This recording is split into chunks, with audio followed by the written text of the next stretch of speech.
Hello and welcome to The Excerpt. I'm Dana Taylor. What's it like to be able to sleep in every day? Not have to rush out the door and go to work? Be able to take leisurely walks any time of day? Today, nearly 50 million Americans are living that reality every day, a number that's been steadily increasing for decades. So how do retirees keep busy while giving them a good reason to get out of bed each day? For some, that is AmeriCorps Seniors. The federal agency for national service and volunteerism offers seniors a chance at a third act, an opportunity to indulge their passions while giving back to their communities. What kind of an impact might they make? Italia Sergi is the director of AmeriCorps Seniors and joins us now to talk about the group's membership and work. Italia, thanks for joining us. Thank you so much for having me today. I'm really excited to be here and share a little bit more about AmeriCorps Seniors. So how did AmeriCorps Seniors program get started, and what kinds of projects are retirees involved with? AmeriCorps Seniors is a grant-making office, actually, in the federal agency of AmeriCorps. And our mission in AmeriCorps is to engage individuals in community service and national service within their communities to really help them to give back and to improve their communities. AmeriCorps Seniors was actually started in 1965. So our agency this year is celebrating the agency's 30th anniversary, but AmeriCorps Seniors is almost twice as old. And so in 1965, our first program was called the Foster Grandparent Program. And it was really focused on giving older adults, older persons, the opportunity to mentor, tutor young children who were in need of some additional care and service. And that has continued on. And now the AmeriCorps Seniors Office actually has 4 programs under its umbrella. Are there educational opportunities to develop new skills? Can retirees actively participate in determining what their program looks like? Like I said, there are 4 different programs that we have within AmeriCorps Seniors. The Foster Grandparents, which I shared a little bit about. But then we also have a Senior Companion program. And that program is set up to engage older adults in serving other older adults and people with disabilities to help them remain in their homes and to reduce social isolation. Then we have the RSVP program, which in communities, those volunteers can serve in any place that they are needed in order to help their community. And then our 4th program is a little bit of a program where we test out new volunteer opportunities. And so we call that the Senior Demonstration Program. We are in every state in the country and 3 of our territories, Puerto Rico, Guam, and the Virgin Islands. And so community organizations receive a grant from AmeriCorps Seniors in order to develop a program in their community, to recruit older persons from their community to serve. And so in your community, you can look and see what AmeriCorps Seniors programs there are and choose the one that seems most interesting to you or that is close to you in your geographic location. Okay, Italia, what are some of the more unusual projects retirees have been involved with? When I talk about people who are still using their skills, there was a gentleman in our New York City RSVP program, and he was actually using his skills as a financial advisor to help people who were previously unhoused, but now moving into their own housing to understand and learn how to budget and how to set up their funds so that they could be successful in saving and paying for the things that they needed.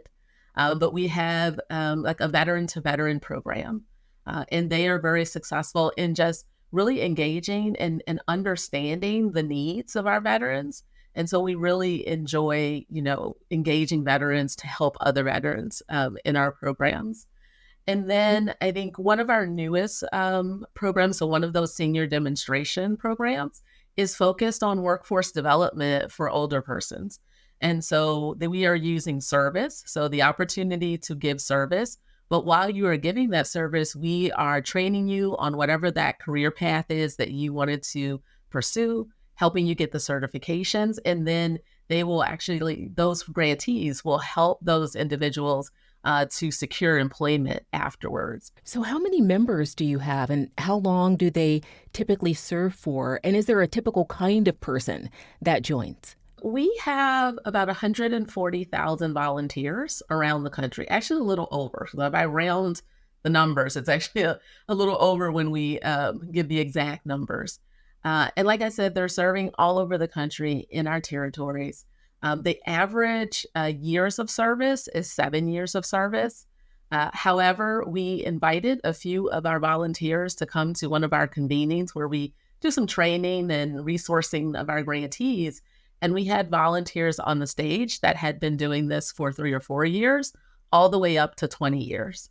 So we have a variety of volunteers, and they come from every background, every kind of industry or previous work that you can imagine. Well, in your experience, what's been the impact of doing this kind of work with retirees physically and mentally? And do you have any support structures for folks who want to volunteer, but maybe they have some physical and or mental handicaps? So we have done some longitudinal studies to understand what is the benefit of volunteering for older adults, and we found that 84% of volunteers who had served, who were brand new and then served for 2 years, 84% reported improved or stable health. 88% said that they had less feelings of being socially isolated. 78% of those volunteers felt less depressed. So we see that volunteering not only helps those that are receiving the service, but also those that are giving the service. We actually, are open to volunteers. No matter who they are, we will help them. I was able to learn about one of our volunteers who had mobility challenges, and he was, going out to his site, and they had set it up so that he could serve small business owners. During the pandemic, he started serving them virtually and actually said that he really enjoyed virtually because he could serve more clients because he did not have to travel, and travel just took a long time because of his mobility issues. So we are, using technology now to also engage people in service and helping them to figure out what is the service that is the best fit for them, what they're interested in, and what they feel comfortable doing.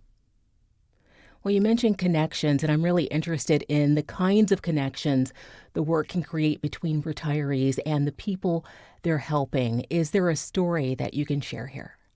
One that comes to mind was actually prior to this role as the director of AmeriCorps Seniors, I worked for a national nonprofit called Jumpstart for Young Children.